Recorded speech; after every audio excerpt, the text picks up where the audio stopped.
दोस्तों ये कहानी है हाकान नाम के एक ऐसे लड़के की जो बिल्कुल ही बेरोजगार और निठल्ला होता है। वो कई जगहों पर इंटरव्यू देने जाता है लेकिन उसे कहीं पर भी जॉब नहीं मिलती। लेकिन एक दिन उसे एक कमीज मिलती है जिसे पहनने के बाद उसमें ऐसी जादुई शक्तियां आ जाती हैं कि इन पावर्स को संभाल नहीं पाता और पूरे के पूरे देश को ऐसी खतरनाक मुसीबत में डाल देता है जिससे सभी लोगों की जिंदगी नरक से भी बदतर बन जाती है। लेकिन आखिर उसने ऐसा क्या कर दिया था, चलिए जानते हैं। तो कहानी की शुरुआत में हाकान के ऊपर कोई बंदूक से निशाना लगाता है। उस बंदूक की गोली धीरे धीरे हाकान के माथे की तरफ जा रही होती है, लेकिन उसे वो गोली लगी या नहीं ये हमें नहीं दिखाया जाता। और यहाँ से सीन शिफ्ट होकर पास्ट में चला जाता है जहाँ पर हम हाकान और उसके दोस्त मैमो को देखते हैं जो एक साथ ही एक रूम में रहते थे। हाकान सो रहा होता है, तभी उसके फोन का अलार्म बजता है। हाकान उठता है और अपने फोन को बंद कर देता है। इसके बाद वो अपने मसल स्ट्रेच करता है और मेमो को उठाने जाता है जो सोफे पर सोया होता है। इसके बाद वो लोग तैयार होकर नाश्ता करते हैं और एक जगह पर जाते हैं जहाँ वो अपनी एक दुकान खोलने का सपना देखा करते हैं। दोनों ने अभी वो जगह नहीं खरीदी थी क्योंकि उनके पास इतने पैसे नहीं थे।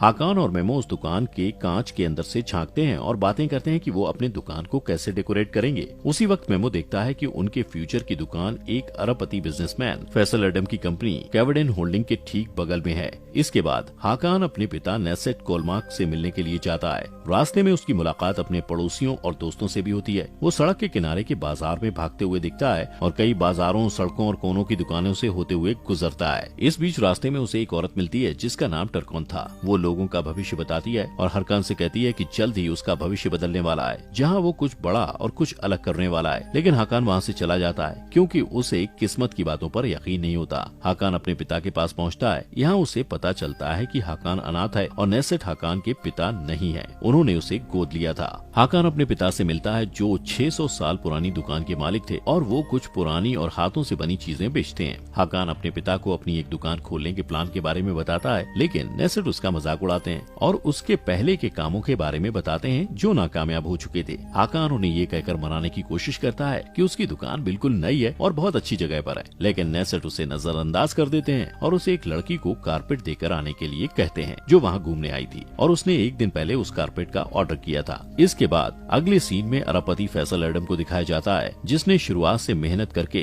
इतना बड़ा मुकाम हासिल किया था। फैसल एक हेलीकॉप्टर से उतरता है और उसकी मदद करने के लिए उसके साथ उसकी असिस्टेंट लैला और सुरक्षा दल का चीफ मजहर होते हैं। लैला अपने बॉस को बताती है कि उसे हागिया सोफिया टेंडर पर चर्चा करने के लिए एक प्रेस कॉन्फ्रेंस में जाना है। हागिया सोफिया इस्तांबुल की एक इमारत है जो 1500 साल पुरानी है और इसकी बेमिसाल खूबसूरती की वजह से बहुत सारे बिजनेसमैन इस पर बोली लगाने वाले थे। फैसल एडम प्रेस में कहता है कि हागिया सोफिया इस्तांबुल का दिल है और वो इस बोली को जीतकर इसके वजूद को बनाए रखने का प्लान भी साझा करता है। इस बीच फैसल और उसकी टीम की मुलाकात गोखन गुलटेकिन से होती है जो हागिया सोफिया पर बोली लगाने के लिए आया होता है। वो लोग एक दूसरे से मिलते हैं और बोली के लिए शुभकामनाएं देते हैं। इसके बाद सीन बदलता है और हाकान कारपेट लेकर उस टूरिस्ट लड़की के पास जाता है जो कैवडेन होल्डिंग होटल में रुकी हुई थी। कारपेट देने के बाद जब हाकान वापस आ रहा होता है तो देखता है कि वेटिंग रूम में बहुत लंबी लाइन लगी हुई है। हाकान उस लाइन में खड़े एक आदमी से जब इस बारे में पूछता है तो उसे पता चलता है कि फैसल की कंपनी में जॉब के लिए इंटरव्यू लिया जा रहा है। हाकान के पास इतने पैसे नहीं थे इसलिए वो तुरंत जॉब के लिए अप्लाई कर देता है। लैला उसका इंटरव्यू लेती है जहाँ उनके बीच काफी रोचक बातें होती हैं, लेकिन हाकान के पास कोई कॉलेज डिग्री नहीं थी और न ही वो विदेशी भाषा बोल पाता था। इसलिए लैला उसे शुभकामनाएं देती है और कहीं और जॉब ढूंढने के लिए कहती है।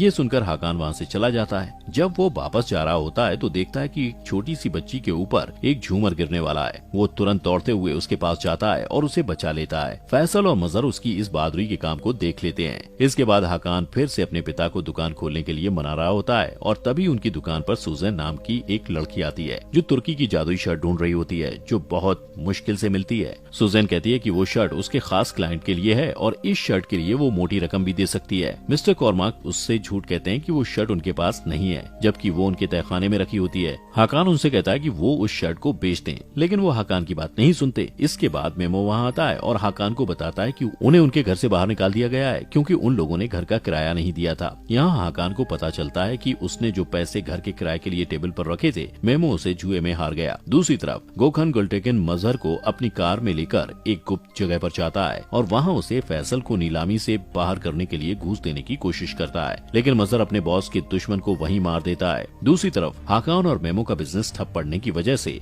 उनका दिवालिया हो गया था, इसलिए दोनों मिस्टर कोलमार्क के तहखाने में उस शर्ट को चुराकर सुजैन को बेचने का फैसला करते हैं। शर्ट चोरी करने के बाद वो दोनों सुजैन से मिलने के लिए लिए एक रेस्टोरेंट में जाते हैं और उसकी कीमत की बात करते हैं। सुजैन उन्हें बताती है कि इस शर्ट की कीमत लाखों में है और वो इस शर्ट को अपने क्लाइंट की तरफ से खरीद रही है, जो कोई और नहीं मजहर है। लेकिन तभी हाकान के पिता मिस्टर कोमाक वहाँ आ जाते हैं और हाकान से वो शर्ट लेकर कहते हैं कि ये शर्ट बेचने के लिए नहीं है। उसी वक्त मजहर अपने साथियों के साथ वहाँ हमला कर देता है और गोलियां चलाने लगता है, जिससे मिस्टर कोमाक को गोलियां लग जाती हैं। हाकान उन्हें हॉस्पिटल ले जाने की कोशिश करता है, लेकिन मिस्टर कोमाक उसे अपने दोस्त के फार्मेसी चलने को कहते हैं। फार्मेसी जाने के बाद हाकान अपने पिता के दोस्त कमाल और उनकी बेटी जैनब से मिलता है। कमाल मिस्टर कोमाक को इलाज के लिए लेकर जाता है और जैनब हाकान को संभालने की कोशिश करती है। दूसरी तरफ मेमो को मजहर का एक साथी टेकन पकड़ लेता है। टेकन और उसके साथी हाकान और उस शर्ट का पता लगाने के लिए मेमो को टॉर्चर करते हैं। दूसरी तरफ जैनब हाकान को एक गुप्त जगह पर लेकर जाती है, जहां कमाल मिस्टर कोमाक का इलाज कर रहा होता है। हाकान कमाल पर गुस्सा हो जाता है क्योंकि वो उसके पिता को हॉस्पिटल लेकर नहीं गया था। मिस्टर कोमाक कहते हैं कि अब बहुत देर हो चुकी है। वो हाकान को कमाल और जैनब के साथ रहने को कहते हैं क्योंकि वो लोग ही हाकान को सारी सच्चाई बता सकते हैं। वो हाकान को उन ताकत पर विश्वास करने को कहते हैं जो उसे किस्मत से मिली होती है। इतना कहने के बाद मिस्टर कोमाक की मौत हो जाती है और हाकान सदमे में होता है। फिर कमाल और जैनब अपने बारे में बताते हुए कहते हैं कि वो लोग वफादार प्रोटेक्टर हैं, जिन्हें हाकान और उस शर्ट की हिफाजत करने की जिम्मेदारी मिली है। वो बताते हैं कि हाकान भी एक प्रोटेक्टर है, जिसका काम ऐसे लोगों को रोकना है जो कभी मर नहीं सकते हैं। ये वो बुराई है जो कभी भी किसी का रूप ले सकती है और इस्तांबुल के साथ पूरी दुनिया को बर्बाद करना चाहते हैं। इन्हें इमॉर्टल्स कहा जाता है। ये सब सुनकर हाकान को लगता है कि वो पागल हो जाएगा और उसे इन बातों पर विश्वास नहीं होता है। कमाल इस बात को साबित करने के लिए हाकान को वो शर्ट पहनने को कहता है। हाकान उसकी बात मानकर जैसे ही शर्ट पहनता है, वो शर्ट उसके शरीर का हिस्सा बन जाती है। साथ ही उसके सीने में प्रोटेक्टर का एक जादुई निशान बन जाता है। इसके बाद जैनब उसकी तरफ बंदूक से निशाना लगाती है और गोली चलाती है। ये वही सीन होता है जो इस एपिसोड की शुरुआत में दिखाया जाता है। बंदूक की गोली हाकान के माथे पर लगती है, लेकिन माथे से टकराकर उछल जाती है, जिससे साबित हो जाता है कि हाकान प्रोटेक्टर है। इसके बाद कमाल हाकान को उन इमॉर्टल और प्रोटेक्टर्स के बीच हुई लड़ाई के बारे में बताता है। इसके बाद प्रोटेक्टर मेहमद को दिखाया जाता है, जिसे 7 इमॉर्टल्स को खत्म करने के लिए भेजा गया है।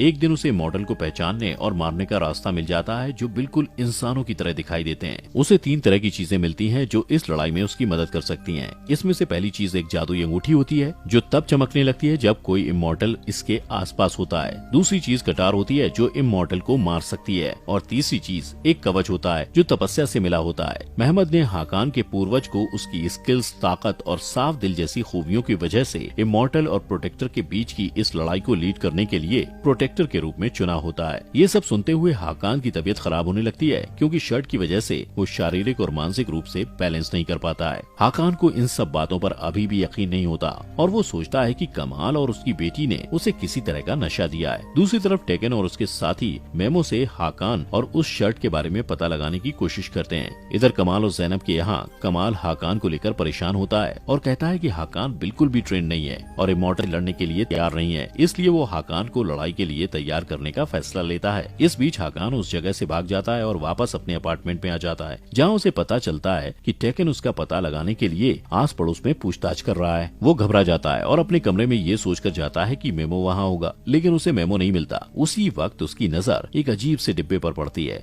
जिसमें एक बंदूक के साथ एक तस्वीर होती है जो 1989 के समय की ली गई थी। उस तस्वीर में कमाल, नेसेट और मुराद नाम का एक आदमी था। इस बीच जैनब हाकान को ढूंढते हुए वहाँ आती है और वो लोग बात कर रहे होते हैं। तभी टेकन हाकान को मेमो के फोन से मैसेज करता है और उसे सुल्तान अहमद स्क्वायर मिलने के लिए बुलाता है। हाकान को लगता है कि मेमो ने उसे मिलने बुलाया है, इसलिए वो जैनब के साथ उससे मिलने के लिए चला जाता है। दूसरी तरफ कमाल सुजैन से मिलने के लिए आता है ताकि वो पता कर सके कि उसे वो शर्ट किसके लिए चाहिए थी। उसे लगता है कि सुजैन के जरिए वो इमॉर्टल का पता लगा सकता है, लेकिन तब तक बहुत देर हो चुकी होती है, क्योंकि मजहर ने आम आदमी बनके सुजैन को मार दिया था, क्योंकि उसे डर था सुजैन उसकी पहचान लोगों के सामने ला सकती है। दूसरी तरफ टेकन मेमो के जरिए हाकान को स्क्वायर तक लाने में कामयाब हो जाता है और मेमो को वहाँ चारे के रूप में इस्तेमाल करता है। जब हाकान मेमो को देखता है तब उसके पास जाने की कोशिश करता है, लेकिन तभी टेकन अपनी छुपी हुई जगह से हाकान के ऊपर 4 गोलियां चलाता है। लेकिन वो ये देखकर हैरान हो जाता है कि गोलियों से हाकान नहीं मरता। जैनब उसकी मदद करने के लिए आती है, क्योंकि लगातार गोलियां चलने की वजह से वो कमजोर हो जाता है। टेकन ये सारी बात अपने बॉस मजहर को बताता है, जो ये सब सुनकर बिल्कुल खुश नहीं होता। इसके बाद हाकान और जैनब कमाल की फार्मेसी की गुप्त जगह पर वापस आ जाते हैं। हाकान कमाल से उस तस्वीर के बारे में पूछता है जो उसे उसके पिता के बॉक्स से मिली थी।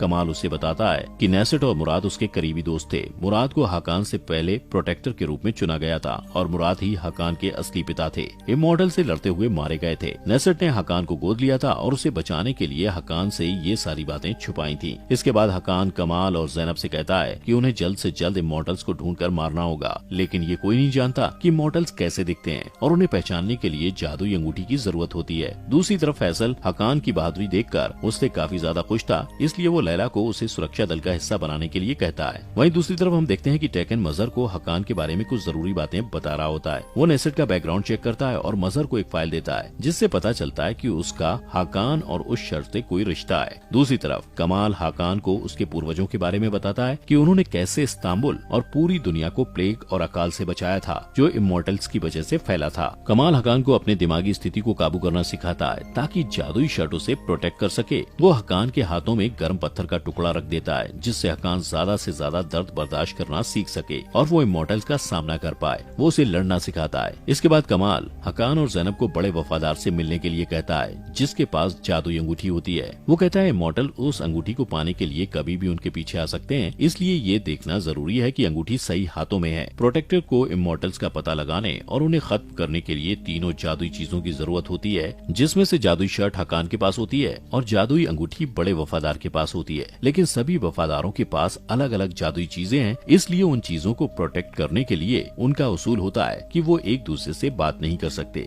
जब हकान और ज़ैनब बड़े वफादार से मिलने जाते हैं तो कमाल सूजन की मौत का पता लगाने के लिए हॉस्पिटल जाता है और वहाँ के एक कर्मचारी से बरामदे का सीसीटीवी फुटेज मांगता है। दूसरी तरफ मजहर फैसल से इस बात को लेकर नाराज होता है कि वो बिना उसकी सलाह के नए सुरक्षा कर्मी को काम पर रखने की कोशिश कर रहा है। फैसल उसे यकीन दिलाता है कि वो उसकी जगह कभी भी नए सुरक्षा कर्मी मतलब हकान को नहीं देगा। वो उसे हागिया सोफिया कॉन्ट्रैक्ट की जीत की खुशी मनाने को कहता है। फैसल इस बात से अनजान होता है कि उसकी ये जीत इसलिए हुई क्योंकि मजहर ने गोकन को मार दिया था। दूसरी तरफ हकान और ज़ैनब बड़े वफादार से मिलने उसके पते पर जाते हैं और सुनसान से घर पर पहुँचते हैं। जब वो लोग घर के अंदर जाते हैं तो उन्हें एक आदमी मिलता है जो खुद को बड़े वफादार का बेटा बताता है। उसका नाम खान होता है। वो हकान और ज़ैनब को बताता है कि उसकी माँ एक कमरे में बंद है, उसकी मानसिक स्थिति ठीक नहीं है और मॉनिटर की मदद से उस पर नजर रखी जाती है। वो ये भी कहता है कि 7 साल पहले उनके साथ एक हादसा हुआ था जिसकी वजह से वो किसी से बात नहीं करती है। खान दोनों को अपनी माँ के कमरे में लेकर जाता है और खुद दूसरे कमरे में चला जाता है, जहाँ से मॉनिटर की मदद से वो उन पर नजर रखता है। हकान बड़े वफादार को अपने सीने का जादुई निशान दिखाता है, जिसके बाद वो अपना मुंह खोलती है और बताती है कि खान उसका बेटा नहीं है और उन्हें फंसाया जा रहा है। वो हकान को जादुई अंगूठी देती है, लेकिन उसका स्टोन गायब होता है। इस बीच खान वहाँ आ जाता है, लेकिन वफादार उसे गोली मार देती है। अब इससे पहले कि खान जिनके लिए काम करता था वो लोग यहाँ पहुँचे, हकान और ज़ैनब सीसीटीवी फुटेज को खत्म कर देते हैं और वहाँ से निकल जाते हैं। वफादार उन्हें विश्वास दिलाती है कि वो खान के आदमियों को संभाल लेगी। दूसरी तरफ फैसल हकान को सुरक्षा दल में शामिल करने के लिए काफी सीरियस होता है, इसलिए लैला हकान को कॉल करके फैसल से मिलने के लिए बुलाती है। हकान उसकी बात मानकर फैसल से जॉब के बारे में बात करने के लिए जाता है और यहाँ उसकी मुलाकात मजहर से होती है। मजहर को ये नहीं पता होता कि वो वही हकान है जिसके पास वो जादुई शर्ट है और जिसका पीछा वो इतने दिनों से कर रहा है। इस बीच मजहर किसी को कॉल करता है और खान के बारे में पूछता है, जिससे ये पता चलता है कि मजहर ने ही खान को उस वफादार के घर में भेजा था। हकान को जब ये पता चलता है तो वो वहाँ फैसल के लिए सिक्योरिटी का काम करने के लिए तैयार हो जाता है, क्योंकि उसे लगता है कि वहाँ काम करते हुए उसे मजहर के बारे में और भी कुछ जानने को मिलेगा।